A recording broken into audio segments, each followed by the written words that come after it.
to the show. We hope and trust that you're having a great weekend so far. This is the Parenting Show, and my name is Chepchumba Cherus. We have a great show lined up for you, all the way from my story to parenting one-on-one, and not forgetting baby hacks, of course. So don't go anywhere. Connect with us on our social media handles at KTN Home on Facebook, Instagram, and on Twitter. On my personal handles at Chepchumba Cherus on Facebook, Instagram, and on Twitter at Malin Cherus. The hashtag to use is the Parenting Show. Without further ado, I'll be taking you through parenting one-on-one and baby hacks as well. And without further ado, let's just see what Juliet has in store for us.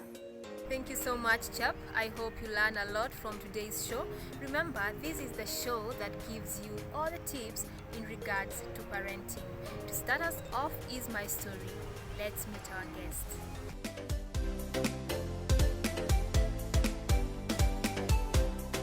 Hi everyone, welcome to my story with me, Juliet. Today I'm joined by a wonderful mom.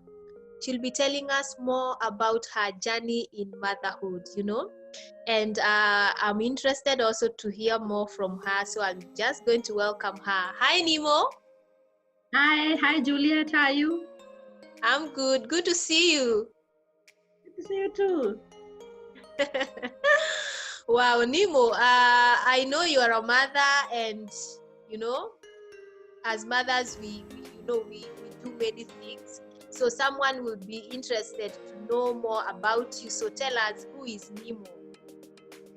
My name is Wairimo, or Nemo, or Mrs. Monene.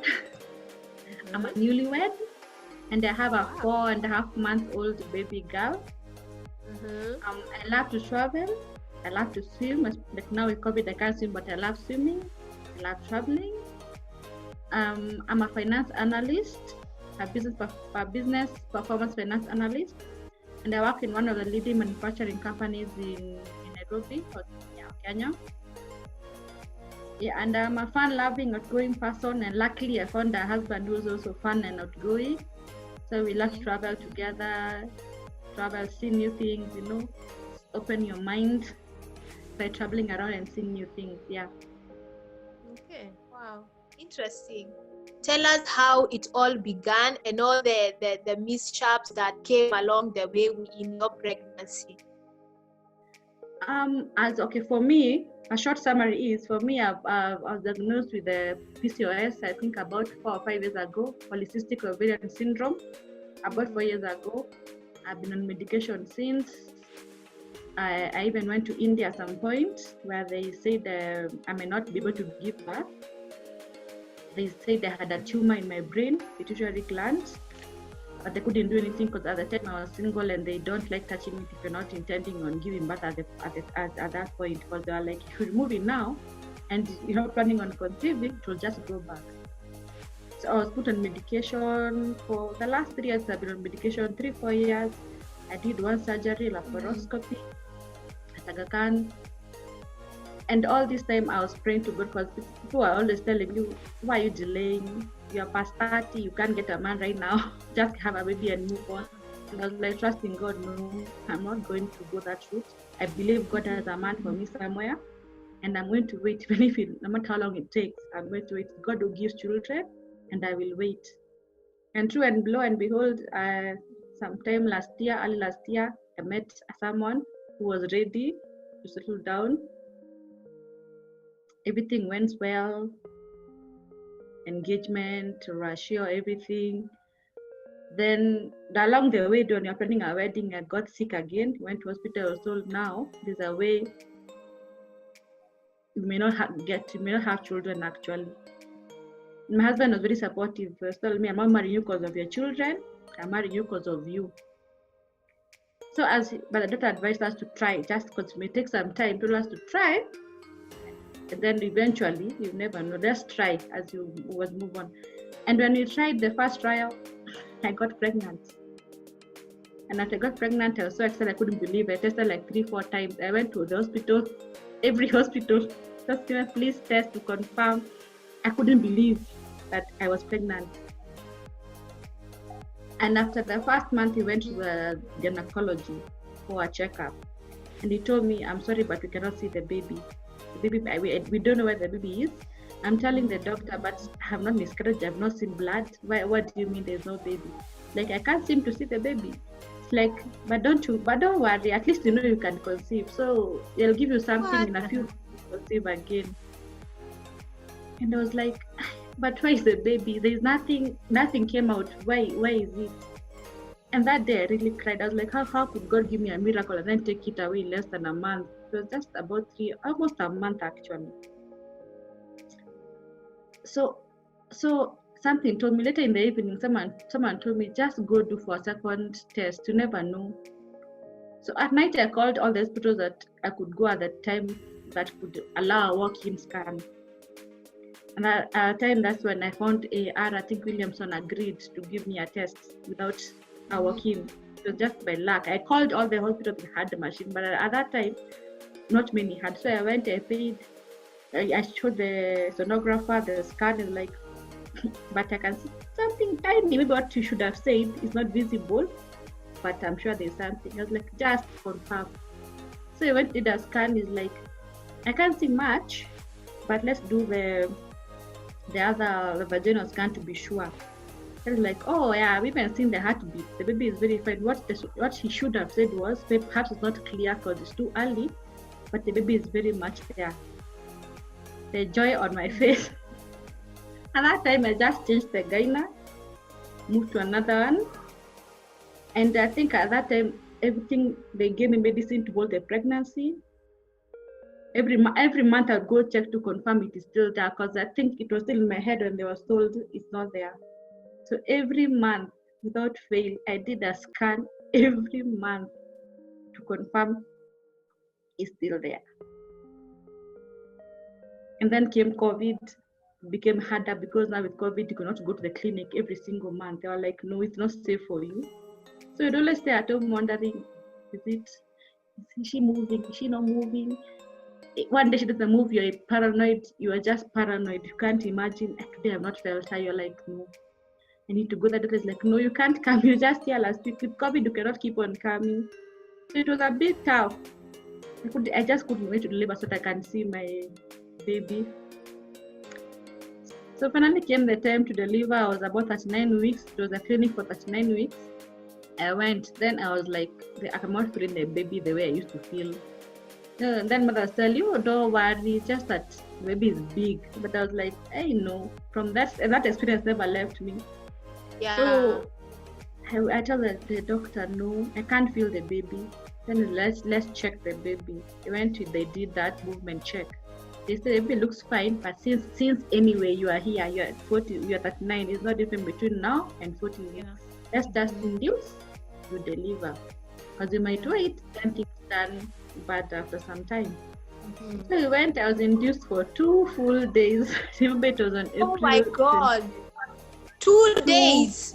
2 days. Oh my 2 God. days and nothing happened. It was a traumatizing event, as in it was so painful. Oh, then I was that time you're in the labor ward. So you're hearing guys screaming everything, but you're just there, you can't move. For 2 full days. On the third day, I told the doctor. I'm imagining how 30 minutes that induction is. So I'm imagining 2 days. It was 2 full days because the first dose failed. They have to wait another, I think 8 hours, and I try another second dose, and different medicine, an upgraded one of the previous one, and still it didn't work. Mm-hmm. So they decided to do an emergency CS on 1st of May. Okay. That's when my baby was born, on the 3rd day after having induction for 2 full days. And I think that month there was a lot of delivery, so there wasn't much of attention to you per se as opposed to if you were fewer. So of course I would remember having done CS for the first time, that the anesthesia, I took long to recover. And I remember being told to lift myself. I'm thinking, I can't even feel anything. You're telling me to lift myself and pull myself to the bed. I don't know how, as in I can't feel anything in my lower body. Yeah. So you struggle, you're trying to lift yourself. You ask me, why is a baby? You can't see now until maybe after 8 hours. You're like, surely, I'm not seeing the baby. Mm-hmm. I cannot move. I'm hearing people's babies are crying. Me, I have not seen mine. I didn't even sleep at home. whole night because it was around 8. I was given the baby the following day. Yeah. It was an anxious time. Then when the baby was brought, I was told feed the baby. They have already fed the baby formula. I was not even consulted, but I said it's okay. I told the baby Okay. so I was told, okay, breastfeed. I don't know how to breastfeed. Some of these things you see people doing, you assume they come instinct, but it's not always The the nurses case. at the hospital didn't show you. You told Mama What did breastfeed. you? They thought I knew because they were like, surely. That day there were so many babies. We were so full, we had to overflow to another ward.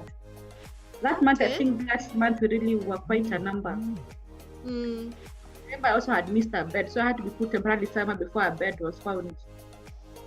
So you're trying to breastfeed. In my head, I thought breastfeeding is when you put the baby on the nipple. So I put the baby on the nipple. Me, I thought I'm breastfeeding. The baby is just crying and crying and crying. Then I was told, no, you're supposed to squeeze the breast and put it in the mouth. And I'm thinking, this mouth is so tiny. How is it supposed to enter? And that was it. I was not shown how to even wash a baby because we were so many. They would come, take the baby, go wash and bring the baby.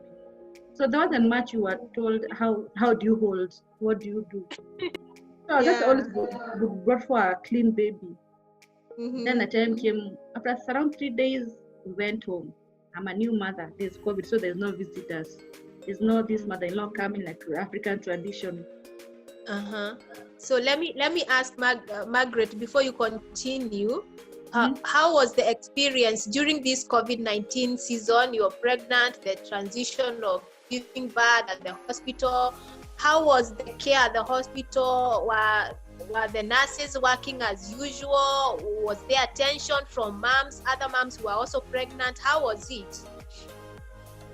When I was pregnant, it was a bit tough to go to the clinic because you're not allowed to go to the clinic a lot and you'd be spaced. And then mothers were always afraid of you, even if you dare. I remember at some point my husband sneezed. Everyone's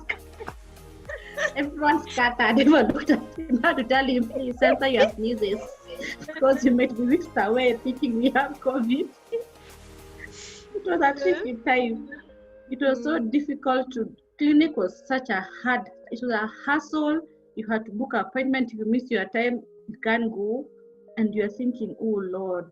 And if the doctor is called for an emergency, you're told you can't sit there because of social distancing. So you're wondering, why will I go? It's hot. I can't sit outside. I can't go to. Last time that's where it had hit. So I'm thinking, my God, where do I go sit? You wonder, as it was so stressful. You look at everyone, even me, if someone coughed near me, I'd be like, please, I can't. Let me go stand under the tree. Let me go stand under the tree. Yeah, you are paranoid. You're literally paranoid. Yeah. And even after delivery, the nurses would come with everyone with a mask. And it was the first time I learned they started charging masks. They charge masks, they charge gloves. It was quite expensive per day. I think it was 1,500 per day on the masks. It was quite a shocker to find them dealing such things. And such things insurance does not cover. You pay from your pocket. So it was kind of shocking. Every time a nurse would come to visit, they also did not have a lot of time for you because they were overwhelmed. That, as I mentioned, were very many babies. There was no room. After now you went home, you started the breastfeeding journey. How was it? When I went home, first of all, don't forget I have a wound that I've never seen before. Yes, because it was I can't move, I can't do anything. Then breastfeeding, I still continue giving the baby the nipple. My baby lost weight. Within the first 3-4 days, she lost about 600 grams. And then I was so frustrated. She would cry, I would cry because I'm thinking, but I'm feeding, what's the problem? And I remember I did Lamaze. So I called the lady who did Lamaze with, they had a nutrition specialist who we did a Zoom call. Then she told me, put your phone, I see the nipple. The baby is not breastfed, the baby is just licking the nipple, there's nothing coming out. So I had a latching problem. So she guided me for a few days how to latch. how then the pain, people have already cracked the pain, you don't know what should apply, totally don't apply anything, just apply number breast milk, just squeeze and apply, and you're thinking squeeze and they're already painful. Yeah, so I couldn't, so at least I was able to, the first days I struggled. Finally, before I learned to breastfeed, I think after a month. It was a trying time, not to mention because of not feeding properly, my baby got sick. She got jaundice because now she wasn't getting enough milk to clear the system. So we were readmitted. We were admitted again for phototherapy or something like that. Yeah. For 3 days. So I'm back to the hospital. My wound is aching. There's no help because of COVID. Your husband cannot stay with you. There was no visitor. So you're all by yourself. You lift yourself, bed, toilet, constipation because of the CS. The TS. Yeah, the baby is crying. At some point, I cried until I was called for a counselor, hospital counselor, because I was getting depressed. Because I'm thinking, what am I supposed to do? So the first few days for me were not enjoyable at all. I think I started enjoying after the first month. And how is the journey now after the first month? How is baby doing? Actually, it's been good. After the first month, I think I learned a lot. And I consulted a lot. I would call my friends who have already delivered. Some even would come, even with the COVID, they would come visit me. Tell me, oh, this is supposed to latch. Make sure she's like this, hold like this. Make sure the nipple is in this angle, tummy to tummy. Basics. So the donors come almost after every 2-3 days to check up on me to see how am I doing, how am I latching my baby growing. And soon enough, my baby after like two more weeks, she was back to the birth weight. She was going to 3.2 and she had dropped to 2.6. After 2 weeks, she was back to the birth weight. So by 6 weeks, we started catching up. Now she's gaining a kg. And now we are almost 7. Wow. 7 kgs from 2.6. So I think it's you need to learn patience. You need to be patient with yourself. You need to have a good support system, because if it was not for my friends, especially the lady friends who understand, sometimes the husband may want to help, but there's some things he can't understand. He can't understand why you're crying when some of the things they don't know. Yeah, they don't know. He may want to help, but he is really clueless as well. Yeah. So my friends, the proper support system really worked for me, because now there was no mother-in-law, because of COVID, there's no that thing when they come, they stay aunties, the African style. They're You're all by yourself. So they really came through for me. Plus the group that we did with Lamas, the teachers, they would always call, check, how are you doing? How is the breastfeeding? How is the latching? So right now, so far, so good. The baby is developing well. Next month, we are starting to win. I can't wait. The only mistake I think I made was this. You don't feel you're not having the excitement, the anxiety to start winning. Oh no, me I can't wait, because for me I've had struggles with getting breast milk. I'm not able to produce enough. So my baby is well supplementing with formula. So she likes to feed. She's a feeder, and I'm not able to produce enough for her to feed well. So I have to supplement with formula. So when I win, at least I'll know she's getting full. And then also I can work on myself, because as you have seen, I've gained over 30 kilograms. I think the mistake I did was eating for two. This thing of eat for two, whoever advised me that did not do justice for me. And it has come. I ate for two. The milk is not like, I should have been drinking for two, not eat for two. So now I'm here trying to go to the gym. You know what? Your story relates so much with many new moms. During the time of pregnancy, there's so much that you don't know. During the time of giving birth, so much confusion. After giving birth, you don't know where to start. You don't know what to do next. And listening to you, I'm just like, okay, this was me some time back, and I just love it. And so as we wind up, Mimo, what has been your greatest lesson throughout this journey of motherhood? I think patience. I've learned a virtue. Patience. and to enjoy every moment, whether good or bad, enjoy.